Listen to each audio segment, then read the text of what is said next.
प्यारे, आज से तुम देह की चिंता और अर्थ की चिंता और सुख की चिंता का तुम त्याग कर दो। उसकी चिंता मेरे प्रभु करेंगे। तुम केवल पुकारो, नाम नाम पुकारो, केवल तुम नाम जप करो। देह की चिंता, रुपए की चिंता, सुख की चिंता तुम छोड़ो। मेरे प्रभु इसका ठेका लेते हैं। केवल तुम नाम जप करके देखो। सच्ची कहते हैं। जब दूसरों का उदाहरण देने की बात मन में आती तो आता है अपने जीवन का उदाहरण क्यों ना दे। जिसे पेट भरने के लिए विचार करना पड़ेगा, बाल बांका भी नहीं होगा। संपूर्ण लंका को भगवान मरुत देव ने अग्निदेव के साथ मिलकर भस्म कर दिया। हरिपेरित तेहि अवसर चले मरुत 49 अट्टहास कर गर्जा कपि बढ़ लाग आकाश। एक क्षण में संपूर्ण लंका आग में। लेकिन विभीषण के घर में झुलसन भी नहीं हुई थी। चारा नगर निमिष इक माही, एक विभीषण कर ग्रह नाही। क्योंकि विभीषण के घर में राम नाम अंकित ग्रह शोभा। घर में भी झुलसन नहीं हुई, पूरी लंका भस्म हो गई। क्यों? बोले जिसने अग्नि को दाहिका शक्ति दी है उसी का दास है विभीषण। और मैं सत्य को साक्षी करके कहता हूं। ये क्यों बोल रहे हैं महापुरुष जन? क्योंकि बहुत हम लोग संशयात्मा है। जो मेरे प्रभु का नाम लेगा वो पाषाण काष्ठ के सदस्य हृदय वाला भी होगा तो प्रेम से द्रवित कर दूंगा उसको नाम। मृत्यु आने के पहले पहले मैं अपना साक्षात्कार करवा दूंगा। अक्षरशः सत्य है। केवल नाम जापक की बात कर रहा हूं। बहुत समिट करके आना हुआ है।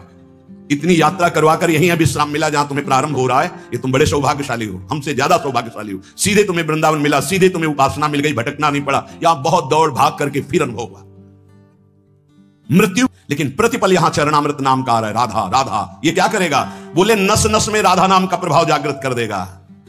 रोम रोम में राधा नाम प्रकाशित हो जाएगा। अस्थियों में तुम्हारे राधा नाम अंकित हो जाएगा। जितना तुम नाम ले सकते हो नाम लो, संशय मत करना। श्री सीताराम ओंकारनाथ जी महाराज कह रहे नाम सुनो, नाम देखो, नाम बोलो।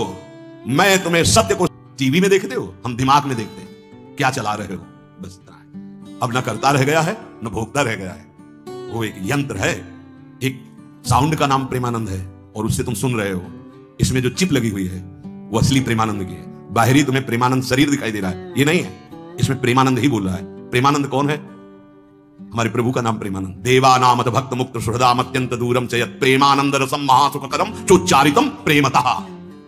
तू सदा के लिए निश्चिंत हो जाएगा। तू नाम जप कर देख, मैं और तू एक कर दूंगा। ये ना तू रह जाएगा ना मैं रह जाएगा। मैं और तू दोनों गायब हो जाएगा। केवल वही रहेगा जो है। और एक प्रण करता हूं तेरे सामने, ये बड़ी जोर की बात। तू यदि नाम में जीवन कर लिया तो तेरी 7 पीढ़ियां जो बीत गई हैं और 14 पीढ़ियां जो आगे आएंगी उनका उद्धार कर दूंगा। अगर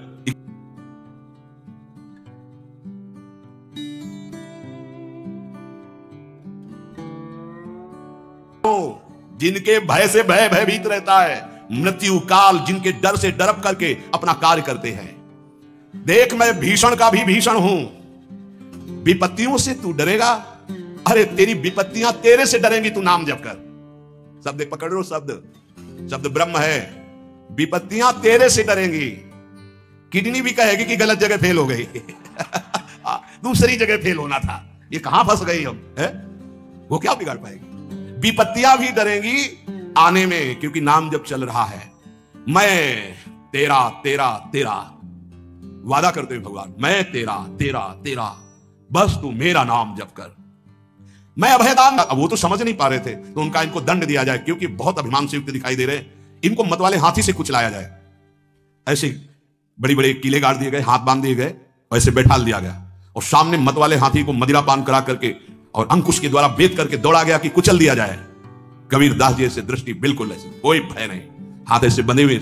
वो हाथी चिघाड़ कर 10 कदम पीछे लौट जाता है, फिर मारते हैं अंकुश, फिर लौट जाता है। महावत से पूछा क्या बात है? तो बोले बबर शेर सामने बैठा हुआ है। वो कहां बबर शेर बैठा हुआ है? बोले सरकार पक्का जब हाथी आगे बढ़ाता हूं तो दहाड़ता है, हाथी पीछे हो जाता है। वो स्वयं आके बैठे, जे भी बैठे तो वही दृश्य है। नरसिंह रूप भगवान दहाड़ मारते, हाथी सहित बादशाह पीछे। तो उनका जादूगर है, फकीर है, इसमें चमत्कार जादू है, लेकिन इससे मैं डरने वाला नहीं। हाथ बांध दिए जाएं और लकड़हांड कांप उठे तो भी तू डरना मत, क्योंकि मेरा नाम तुम्हारे साथ है। मैं रक्षा करूंगा। अरे जिसका मैं होता हूं उसका कोई कुछ नहीं बिगाड़ सकता। ओ तापित त्रसित शुभित श्रांत क्लांत मेरे प्रीतम, तुम क्यों हाहाकार कर रहे हो? तुम एक बार मेरे नाम को लेकर देखो, मैं आनंद सागर में डुबो दूंगा और मेरा नाम मेरे को अधीन कर लेता है। ब्रह्मांडानि विनश्यन्ति देवा इंद्रादयस्तथा कल्याण भक्ति युक्त मद भक्तो न प्रणश्यति। ये समस्त ब्रह्मांड बड़े बड़े देवता भी कांपते हैं मेरे से। इसमें हर क्षण गोते लगाओ। नाम परम पुण्य है, इसका महान लाभ लेते रहो। नाम परम देवता है, तुम्हारी हर क्षण रक्षा करेगा। नाम परम तपस्या है, तुम परम तप धन एकत्रित करते रहो। नाम परम धर्म है, नाम चल रहा है तो तुम सबसे बड़े धर्मात्मा हो, इसलिए तुम डरो मत। ओ प्रीतम, केवल नाम जप करो। नाम जैसी भी परिस्थिति में हो, अगर ये सुनने के बाद तुम्हारी नाम में रुचि नहीं हो रही तो अभी और कुछ बाकी है। भाई ब्राह्मण देवता कपाल की रेखाएं पढ़ लेते थे तो स्मशान से निकले गंगा किनारे तो एक खोपड़ी पड़ी थी, उसमें लिखा था अभी और कुछ बाकी है। बोले अब क्या बाकी होगा? मर गया, जल गया, अंग अंग अलग हो गया, खोपड़ी पड़ी, अब क्या बाकी है? वो लिखा तो है अब कुछ अभी और बाकी है, तो उनका झोली में रख लेते हैं, इसको वहीं घर में देखेंगे क्या बाकी है, टांग दिया। फिर किसी जजमान के यहाँ बुलावा आया तो चले गए। पंडिताइन ने सोचा आज झोली बहुत गरू है, इसमें क्या है? देखा कि स्मशान से खोपड़ी लाए तो बोले पंडित जी की खोपड़ी खराब है। लोग कुछ दान पुण्य देते हैं, वो लाते हैं खोपड़ी लाए। बड़ी गुस्सा लगी, ओखली में धर के मुंह से कूट के चूर चूर करके बाहर फेंक दिया। पंडित जी आए, बोले वो झोली में खोपड़ी टंगी थी, कहाँ है? बोले डाल के ओखली में मार मुंह चूर चूर करके फेंक दिया। तुम्हारी बुद्धि खराब है, घर में तुम खोपड़ी लाए। बोले यही तो दिखा था उसमें कि अभी और बाकी। तो हमने सोचा क्या बाकी? अभी मूसलों की मार बाकी है। आज हमें समझ में आ गया कि जो लिखा पढ़ी हो बहुत पक्की होती है। तो अगर ये सुनने के बाद तुम्हारी नाम में रुचि ना हो तो वही पंडित वाली बात कि अभी और कुछ बाकी है, इसलिए तुम्हें नाम में, अगर नाम में रुचि हो गई तो भगवान निर्भय कर रहे हैं। इसलिए कैसी भी परिस्थिति में रहो, निरंतर नाम उच्चारण करो, नाम जपते रहो। शेष चर्चा आगे। श्री राधा वल्लभ लाल की।